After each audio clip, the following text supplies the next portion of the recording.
Buenas tardes, entonces vamos a continuar con el tema del día de hoy, que es los cuidados esenciales del neonato y las detecciones de señales de peligro. Les envié al WhatsApp un documento que va a servir de apoyo para los materiales que se van a utilizar al momento del parto. Ese documento pues realmente es muy exclusivo para auxiliares de enfermería porque habla de qué materiales tienen que ustedes preparar o tener listos para la evaluación de los cuidados esenciales en el neonato y, por supuesto, la atención del parto. Entonces, vamos a aprender a detectar estas señales y actuar correctamente de acuerdo a las situaciones de riesgo.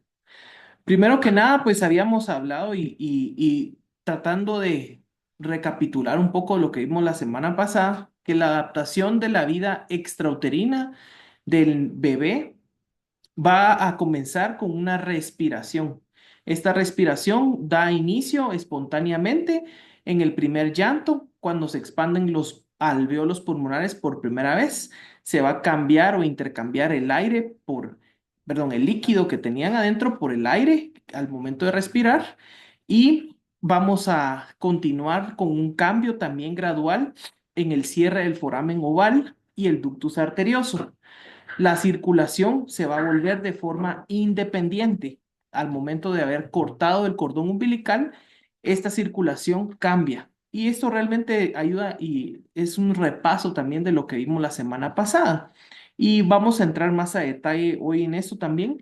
Y se va a secar al bebé, se va a estimular, se va a evaluar por medio de la escala de Apgar y va a haber una vigilancia constante durante las primeras horas. Entonces vamos a ver un video brevemente de este tema, del examen al recién nacido.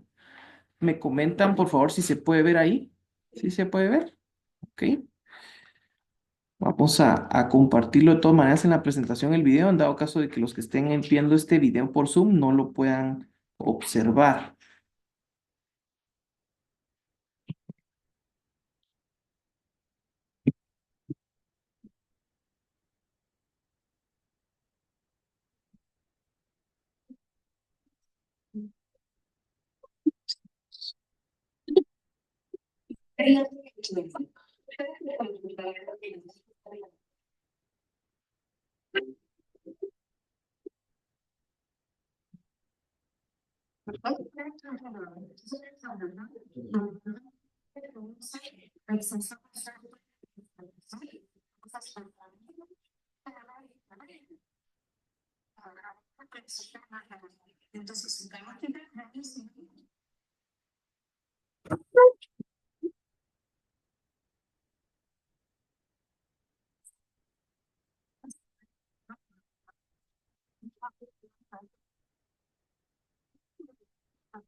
Mm,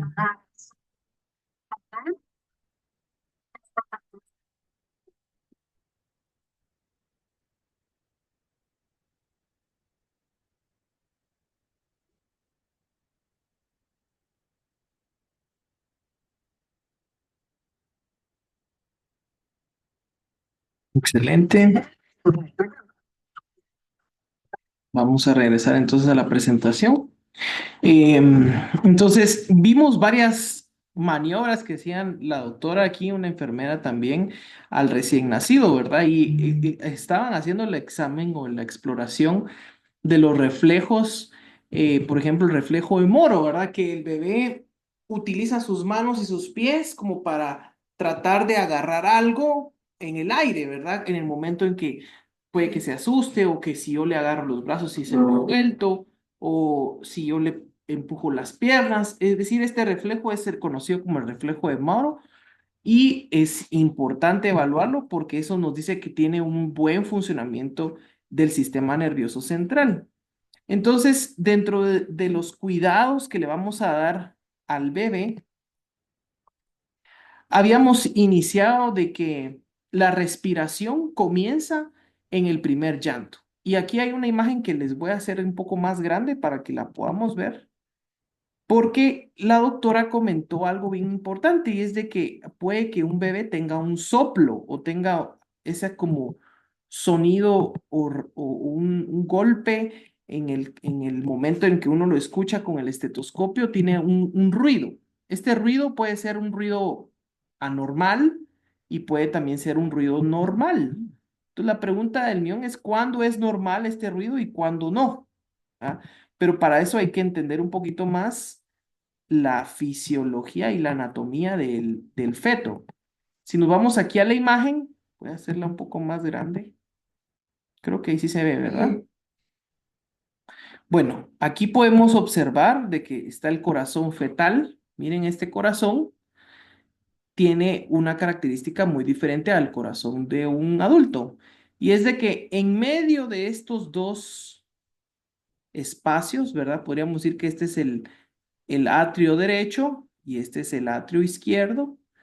En medio de estos dos hay un flujo sanguíneo que pasa, que se conoce como eh, la circulación de derecha a izquierda. ¿Por qué derecha a izquierda? Porque va del corazón derecho hacia el lado del corazón izquierdo. Pero este foramen tiene un nombre y se conoce como el foramen oval. Esa es una característica que no tienen los adultos. Los adultos tienen este foramen oval cerrado, es decir, que está cerrado este tabique o está cerrada este espacio. Cuando el momento el bebé llanto, hace el llanto, este foramen se cierra. Entonces, por eso es que nosotros evaluamos de que si hay soplos o no, porque un soplo benigno es cuando este foramen aún no se ha completado de cerrar después de que ya nació el bebé.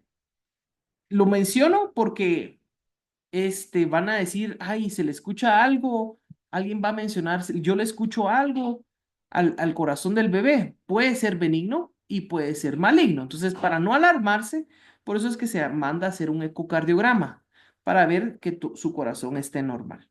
Este es el primero, bueno, no el primero, pero uno de los forámenes que se cierran. Hay otro foramen que se conoce como el ductus arterioso. Miren, aquí está el ducto arterioso, es esta parte de aquí, esta conexión, miren, esta conexión de acá también se va a cerrar. Esta conexión va a dejar de existir y se va a como atrofiar, digamos así, se va a volver a pegar.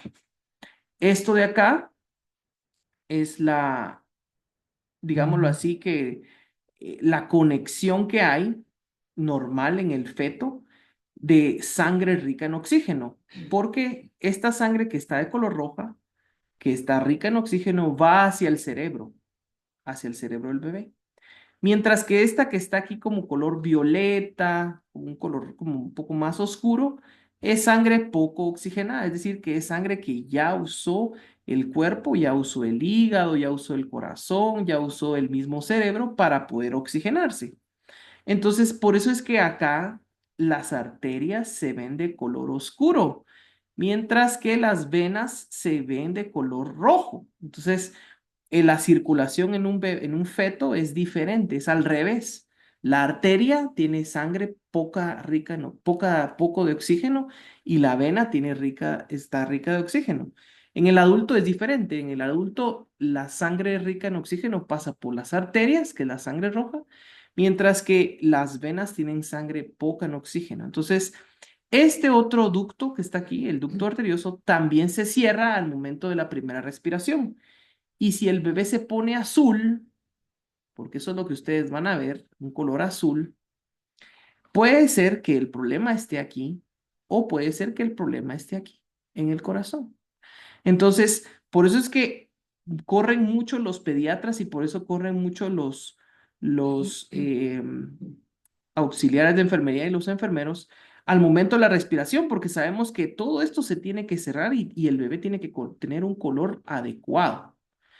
El color azul se debe a estos circuitos que no están adecuadamente cerrados al momento de la respiración.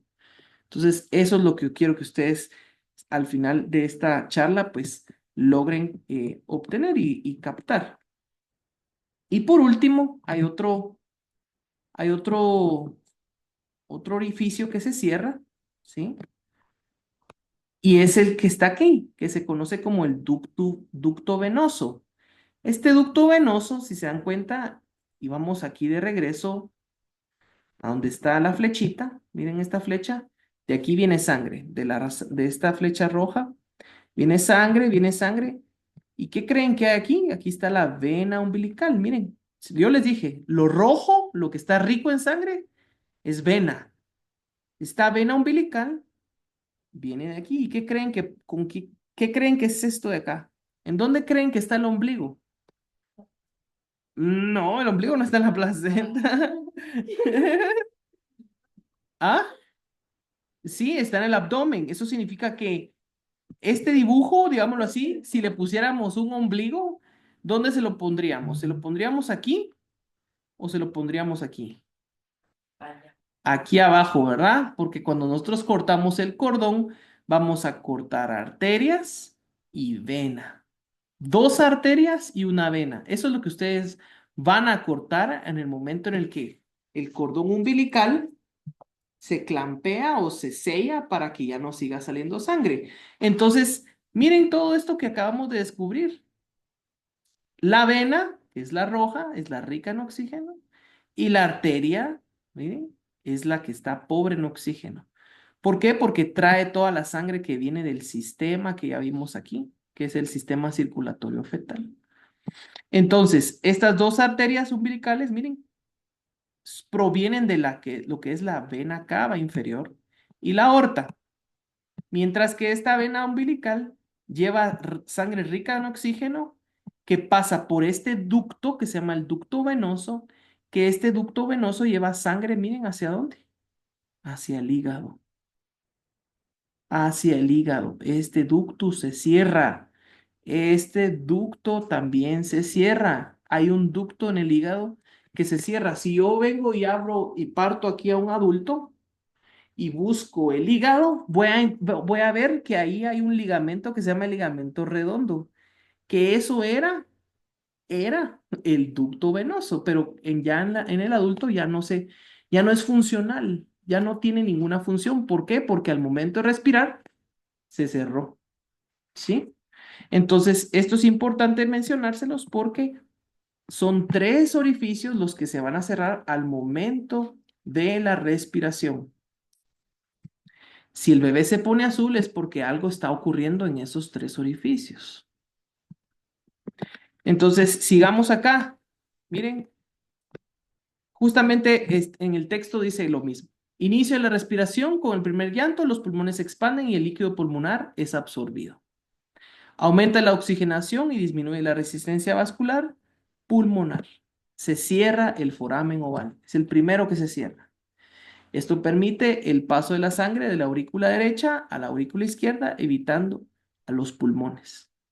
Después, el del nacimiento, el aumento de la presión en la aurícula izquierda lo cierra funcionalmente en minutos y automáticamente en semanas. Cuando no se cierra este foramen, algunos pacientes les dan paracetamol, o también conocido como acetaminofén, porque el acetaminofén tiene o inhibe las prostaglandinas. Las prostaglandinas son unas sustancias que mantienen abierto este ductus.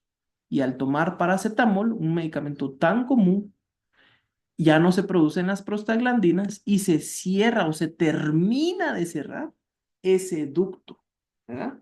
Un medicamento tan sencillo, pero tan poderoso, puede salvarle la vida a un niño, a un recién nacido. Con el aumento del oxígeno y la disminución de las prostaglandinas, este ducto se termina cerrado a las 24 o 48 horas.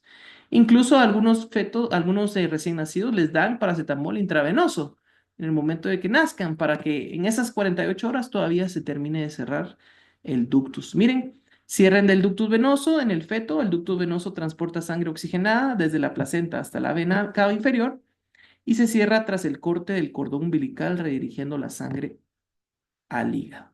Lo que les decía, vamos a hacer un poco más chiquito esto y vamos a hablar un poco de la termorregulación neonatal. Entonces dijimos que ¿por qué pierde calor? Porque mayor superficie corporal en relación al peso escapa, ¿verdad? Y es escasa durante este proceso de salir a luz, ¿verdad? Extrauterina y estar en un ambiente diferente al que es del útero. Entonces, estos mecanismos de termorregulación son muy inmaduros en el bebé, ¿verdad? Todavía no ha crecido completamente el sistema nervioso y es por eso que él necesita que le demos calor. Él no va a producir calor porque tiene poca grasa y un sistema nervioso muy inmaduro. Entonces, vamos a prevenir la hipotermia haciendo un contacto piel con piel, madre con bebé. Ese es el mejor termorregulador. Que use un gorro. El gorro es importante. Entonces, dentro de los materiales que tienen que haber, y lo digo con mucho énfasis porque ese es el trabajo de el auxiliar de enfermería, preparar el gorro y las mantas térmicas para un ambiente cálido y sin corrientes de aire. El riesgo de hipotermia va a producir que haya un mayor consumo de oxígeno y de glucosa y esto va a provocar una acidosis metabólica.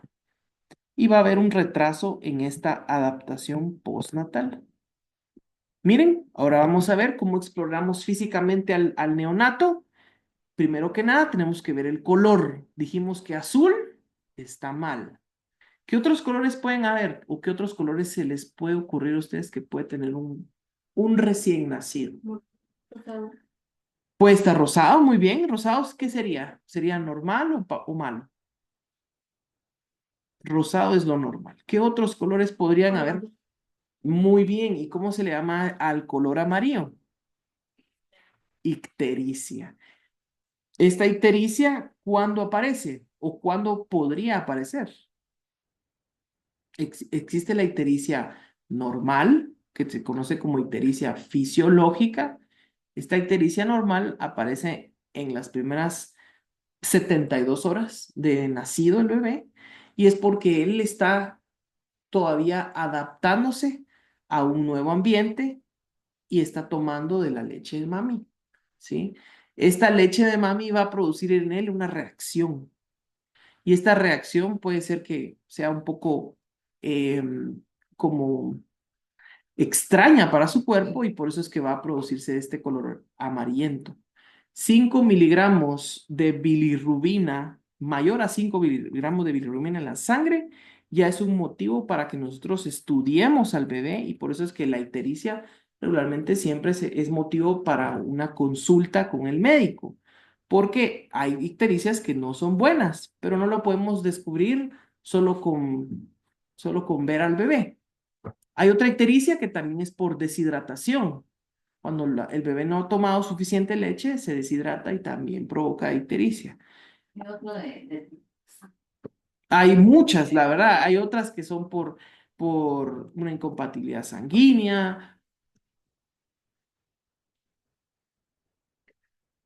El síndrome de Arlequín, bueno, es un síndrome que es muy raro. Yo sí lo he visto.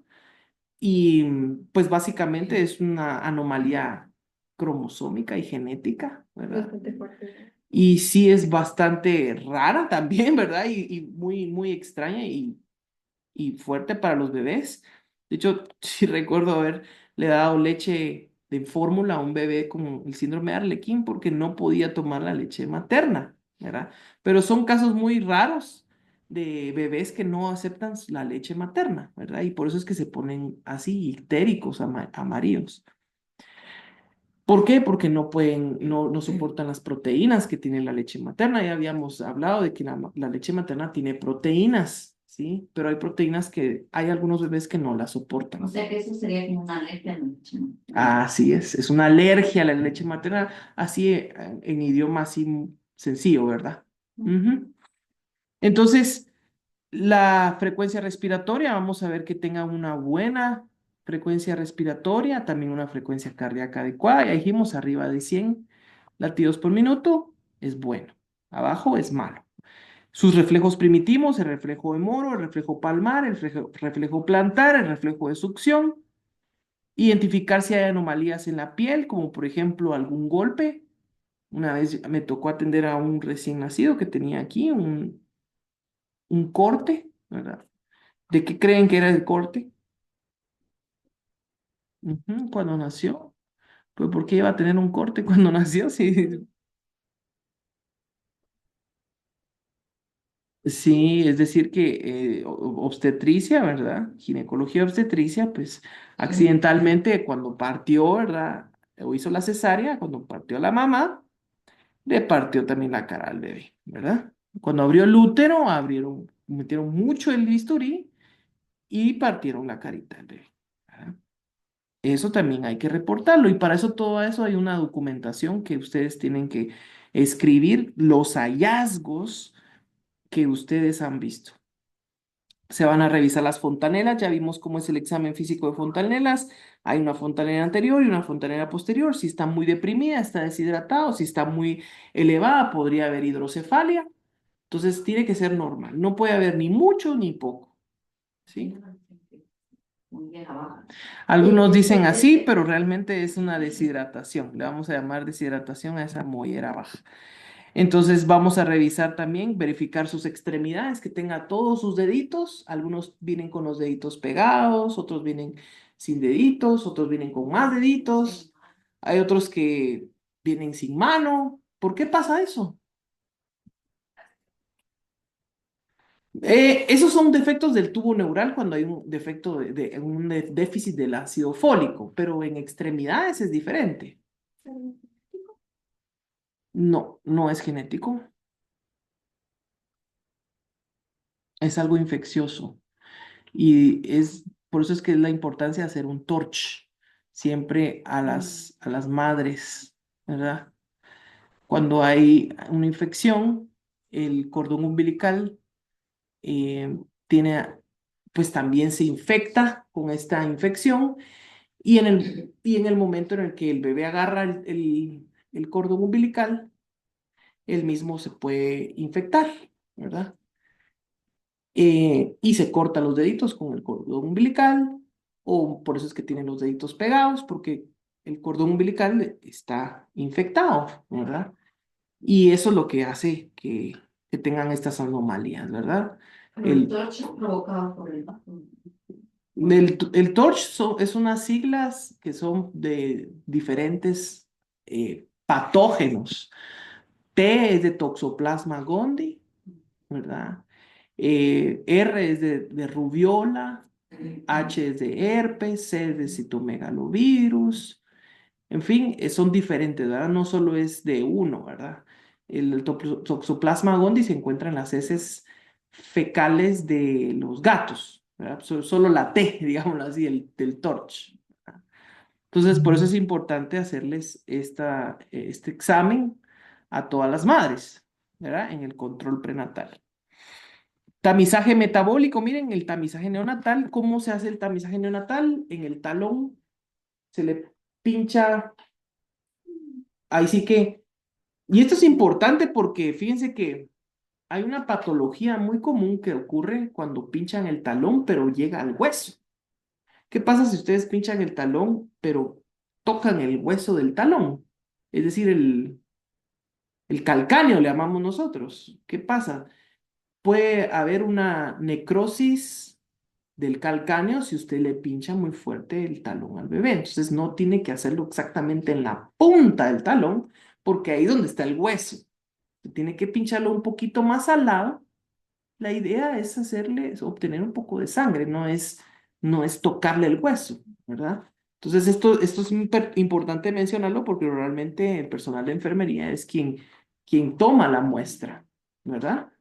Entonces, no se debe tocar el hueso del calcáneo porque se puede producir una necrosis, es decir, se muere el hueso del calcáneo, se desangra, ¿sí? Se deben de atender también a las evaluaciones auditivas. Si el bebé no escucha o no responde a estímulos auditivos, es muy probablemente que tenga algún problema auditivo. Y también se data por una de las letras del TORCH. ¿Qué patógeno es el más común? El 80% de la falta de audición en Guatemala se debe a uno de estos patógenos y es el citomegalovirus. El citomegalovirus es el que produce sordera en el nacimiento. Y en el tamizaje, ¿qué es lo que se ve? Ya no. En el tamizaje metabólico, ahí podemos descubrir si hay alguna anomalía genética, cromosómica, ¿verdad? Alguna mutación. Todas las mutaciones más comunes, las 25 más comunes, dentro de esas entra el síndrome de Down, que tiene de lesión en el cromosoma 21. También se estudian las otras malformaciones genéticas que hay en el cromosoma 18, 16.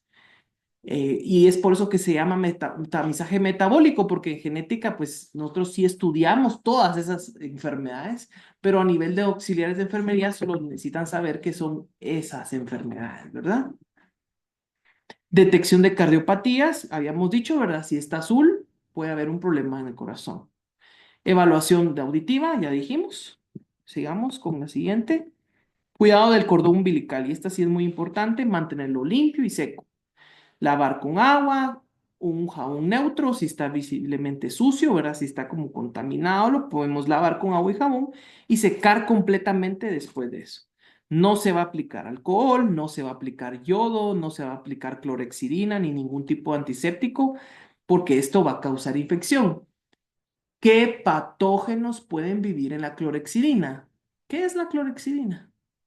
Es un antiséptico, es ese de color como rosado. ¿Qué patógenos pueden vivir ahí en la clorexidina? ¿O qué microbios pueden vivir? ¿Pueden vivir? Sí, sí pueden vivir ahí, pueden vivir varios, muchísimos. Ahí les voy a mandar y les voy a compartir un documento donde yo justamente estaba entrenando a los auxiliares de enfermería y explicarles que Porque ahí diga clorexidina y sea un antiséptico no significa que está completamente libre de microbios. También pueden vivir microbios ahí, solo que son alcohol resistentes, ¿verdad? ¿Verdad? Tienen unas capacidades diferentes para vivir en ese entorno, igualmente en el alcohol, ¿verdad? Entonces, no, por esa razón no se limpia el cordón umbilical con alcohol ni con ningún tipo de antiséptico, ¿verdad? Sobre todo si está en el hospital, ahí cuánto microbio no hay. Como les digo, hasta en el mismo antiséptico hay patógenos. Y por eso es que la gente se pregunta, ¿y por qué mi familiar se infectó en el hospital? Porque ahí hay de todo, ahí hay de todo, ahí van a encontrar de todo. Tal vez llegó por una cosa y salió por otra, pero es porque, por esa razón, ¿sí? Y si el personal de enfermería no está capacitado y cree que el alcohol es la panacea o la clorexina es la panacea, está equivocado, no es así, ¿ok? Y el licopodio, yo creo que ¿Cómo? hay quienes le echan licopodio. Sí, le echan eso a las, o sea, a las personas que Sí, los polvos del copón. sí. Tal vez el que menos se infectará, tal vez será el yodo, pero aún así ahí pueden vivir también algunos patógenos. Señales de alarma es de que haya un enrojecimiento periumbilical, ¿verdad? Que haya una secreción purulenta o mal olor, o que haya un sangrado persistente en el cordón umbilical. A veces no fiebre. Sí, esos son signos tempranos de una sepsis también, que haya una fiebre neonatal, ¿verdad? Entonces, por eso es que vamos a ver que también hay que evaluar la temperatura. Em, Vigilar si hay algún tipo de retraso, vigilar que el ombligo debe quedar seco y cicatrizado. Este va a quedar seco y cicatrizado, se va a caer, ¿verdad? Entre los 5 y 15 días aproximadamente. El cordón umbilical, pues a los 15 días podríamos decir que ya tendría que estar completamente sano. Leche materna, ya lo habíamos mencionado. El primer milagro, el milagro de la vida, es que le demos su protección inmunológica natural, nutrición óptima y fortalecimiento del vínculo. El calostro va a ser su primera vacuna y esto lo vamos a evaluar con la técnica correcta del buen agarre y la boca abierta completamente cubriendo el pezón y la areola. El labio inferior tiene que estar evertido y la mayor parte de la aureola dentro de su boca, así como una succión rítmica y audible. No deben de haber chasquidos y sus signos de alimentación adecuada es que va a orinar de 6 a 8 veces diarias y va a hacer popó o deposiciones cada 2 a 5 deposiciones diarias. El bebé va a estar tranquilo tras cada toma y va a haber una ganancia de peso apropiada. Nuevamente, aquí está la temperatura, lo que decían por allá. Fiebre se va a caracterizar por una temperatura mayor de 38 grados centígrados, la hipotermia menor de 36, no se debe tocar al bebé con una piel fría, ¿verdad? Y si la piel está fría al tacto, entonces eso puede ocasionar una hipotermia. Coloración, palidez, oceanosis o ictericia en las primeras 24 horas o después del séptimo día también son motivos de señales de peligro, ¿verdad? Respiraciones como un quejido, un aleteo nasal, que se le muevan aquí estas narinas, ¿verdad? Retracción intercostal, que el bebé se mire que con las costillas está tratando de respirar, ¿verdad? Eso es un señal de peligro neurológico, que esté irritable, que esté muy lento, que no reaccione, que haya debilidad, ¿verdad? Que no haga el reflejo de Moro, que tenga convulsiones. Rechazo al alimento, vómitos o succión débil son señales de peligro. Por último, y no menos importante, entonces los criterios para llevarlo al hospital son emergencia inmediata, que no respire o que tenga convulsiones o que tenga una cianosis generalizada.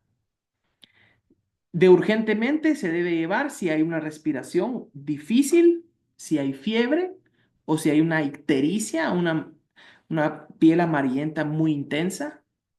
Si hay una evaluación, sería hacer una evaluación prioritaria si hay rechazo al alimento o si está irritablemente, persistentemente, o si hay una secreción maloliente o purulenta del cordón umbilical O también se puede hacer una consulta telefónica en caso de que el bebé no pare de llorar, de que hayan cambios leves en la coloración, cambios leves, ¿verdad? Leves, y una duda en la técnica de alimentación. ¿Se dan cuenta? Ahí todos esos signos de alarma los podemos dividir en de lo más importante a lo menos importante. ¿De acuerdo? O urgente o emergente, digámoslo así, a lo menos emergente. Y con eso, pues terminamos la clase del día de hoy. Vamos a entonces ya terminar la grabación y ahora sí vamos a hacer la hoja de trabajo, ¿sí? La hoja de trabajo ya no está en la